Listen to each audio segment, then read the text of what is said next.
Okay, moving swiftly onwards, I'm going to cover the rest of the card. The two matches left that I wanted to compare in detail, and this first one here is going to be a bit of a stretch. It might not be there might not be too many comparative elements to it, but I wanted to give it a try anyway. Comparing Angle and Benoit to Edge and Chris Jericho.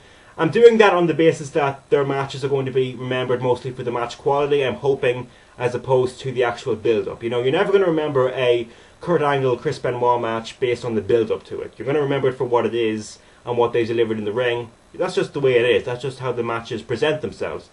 And Edge and Chris Jericho is kind of the same thing, at least for me, because, I can admit it. I'm a huge Edge fan, but I can admit this. His current character is not for me. It is for the kids. It is so the kids can, chant along with him while he shouts spear, spear, spear. That's fine. It is working. They do like it. The crowd likes it. They do chant along with him. They do enjoy it. They do react to it.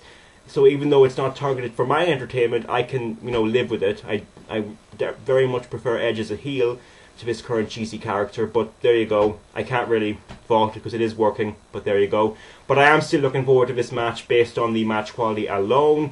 The matches, you can't really compare the actual matches, even though I'm saying that the match quality will be the defining point of both these matches, because Angle and Benoit is a very technical based match, whereas Edge and Chris Jericho is basically just a good all-round match.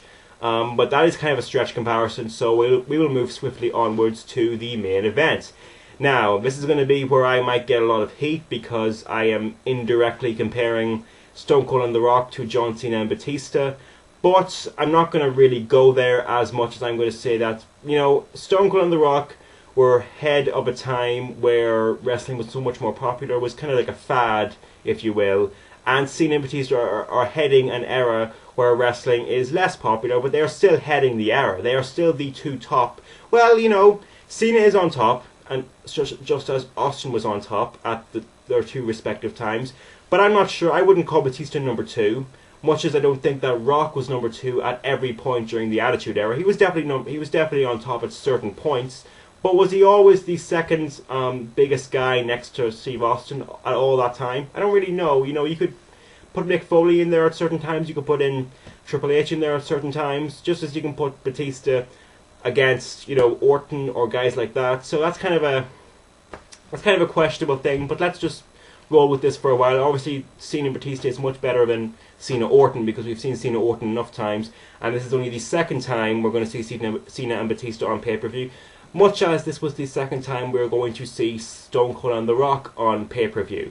So there is a reputation to live up to on their previous matches. And I do think that Cena and Batista can excel and outdo their previous match. And for one thing, there is a clearly defined face and heel in the build-up. Both guys were face back then, and the match was not given as much time as it should have on SummerSlam 2008. I am sure this match will be the main event. I'm sure it'll get plenty of time to just go out there, and they have good chemistry, so I'm sure they will deliver a great match. Stone Cold and The Rock, the match was great. Don't get me wrong, the match was great, but the build-up, did not have enough time to go with it.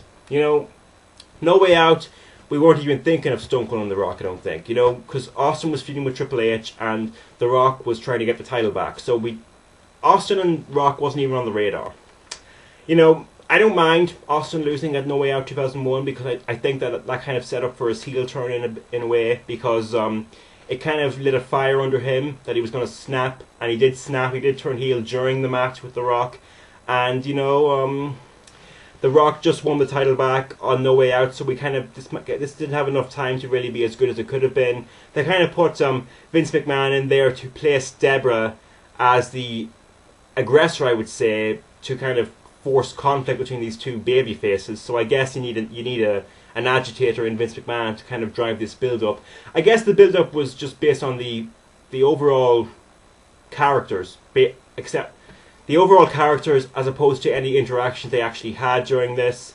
So there you go. The build up kind of is pretty comparable, because I do think that Batista is a lot better as a heel. He's kind of been rejuvenated as a heel. So I think the build up will be pretty comparable, I should say. And the match quality could be pretty comparable as well, to be honest, because Cena and Batista have good chemistry, just as The Rock and Austin have great chemistry. and I do think they can both deliver a great match, and I do think that the matches will be pretty comparable, to be honest. So there you go. And I'm not even going to get into the gems we might have on this show. You know, let's compare. Hold on.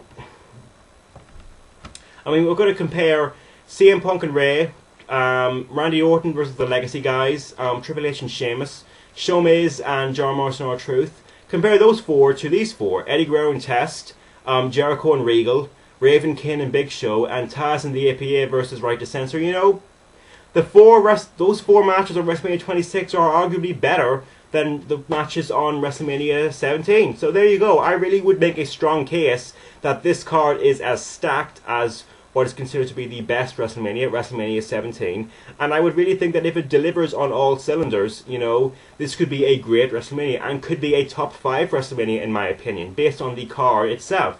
You obviously have to deliver. It is definitely possible that they won't deliver and they'll mess up. But, you know, this is a great card. Don't mess this up. Just don't mess this up, please. This is a great card. Make the most of it. And that's what I'm saying, because, you know, enjoy this while you can. Because once this WrestleMania is over, the WWE is going to be in a lot of trouble. You know, they have a lot of guys leaving. And they're going to be very stretched for the summer, to be honest. They're going to be very stretched. Who's leaving? You know, Batista is leaving to film a movie, if my knowledge is correct. And then after filming the movie, he has to decide whether or not he's going to come back at all.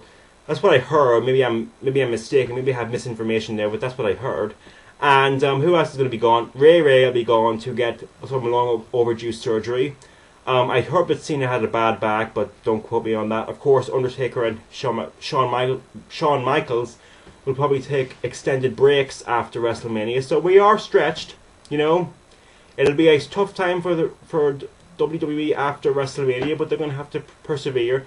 And they have to deliver on this WrestleMania, in my opinion, because this card demands a deliverance of a great show from the WWE, in my opinion.